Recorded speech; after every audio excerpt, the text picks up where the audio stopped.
Some of us paid the ultimate price. Bungie's ambitious undertaking of a world outside of the famous Halo series launched in September of 2014. Since then, Destiny has been a polarizing staple of this generation, with its bare bones launch to one of its 5 DLC editions, each one adding more content and expanding the lore of the universe.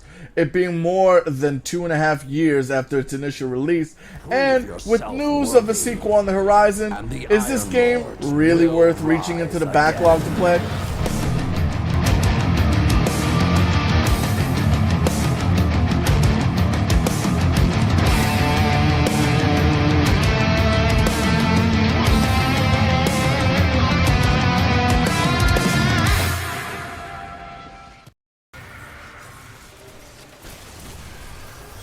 Alright guys, let's start with the presentation.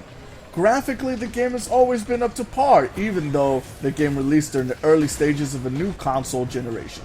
Enemies are refreshingly colorful, which helps with the inevitable grind, and the different environments are a joy to look at while questing. The cutscenes are few and far between, but when they are present, man are they a pleasure to watch.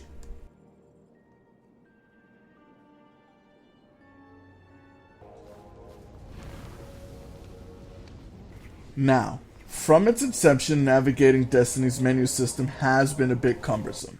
The game is the first of its kind, so we should take that into consideration, as it is a hybrid of 2 popular game genres, part first-person shooter, part MMO. It's the RPG elements that could use a bit of tweaking. The biggest example of this is when in combat and you use a consumable item. That action takes far too many button presses, and it takes you out of the game in a way that could be detrimental to the team you're playing with. Aside from the lack of hotkeys, the game's menu system is pretty straightforward, so managing your inventory is pretty simple, even for the novice RPG player. We just feel it could have been presented in a much more efficient manner.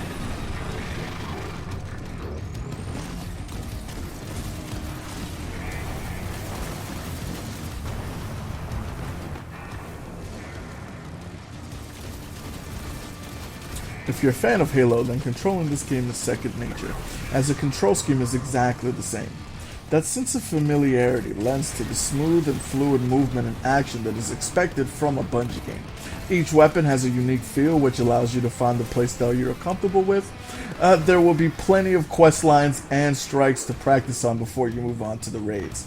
You can also raise the difficulty level of each questline, strike, or raid, which in turn increases the chances of higher level loot.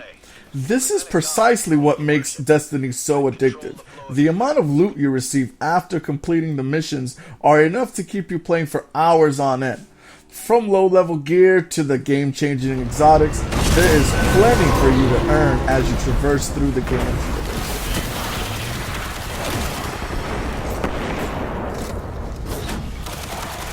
So now that we've covered the single player aspect of the game, let's move on to the multiplayer. This mode is called the Crucible, and you can expect the typical fast-paced combat here as well.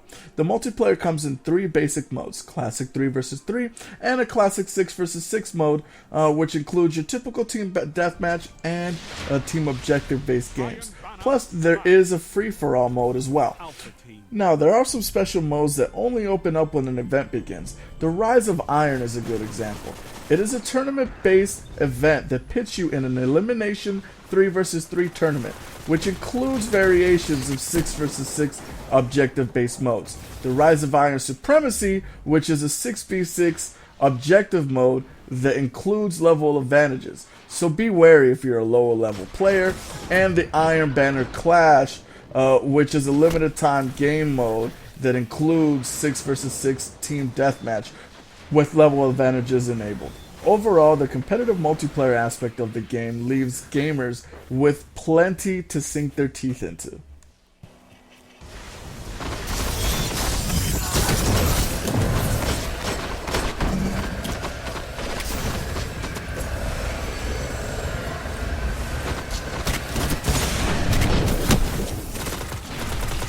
One of the biggest gripes early on was that Destiny's story was rather bare.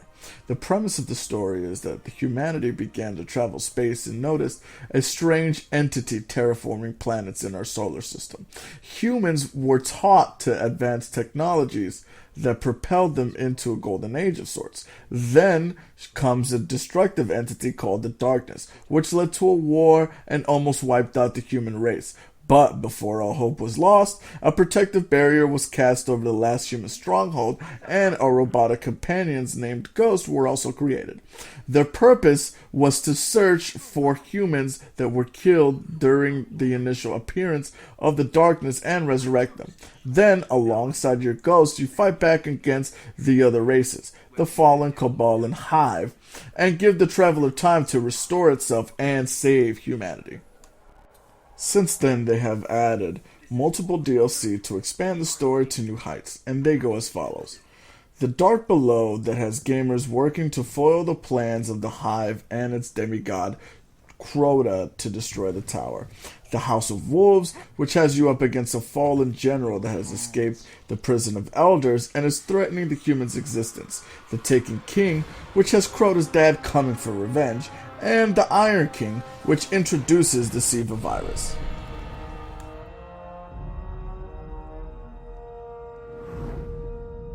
So, does this game have enough compelling content that makes us recommend you spend your free time playing it until Destiny 2 releases?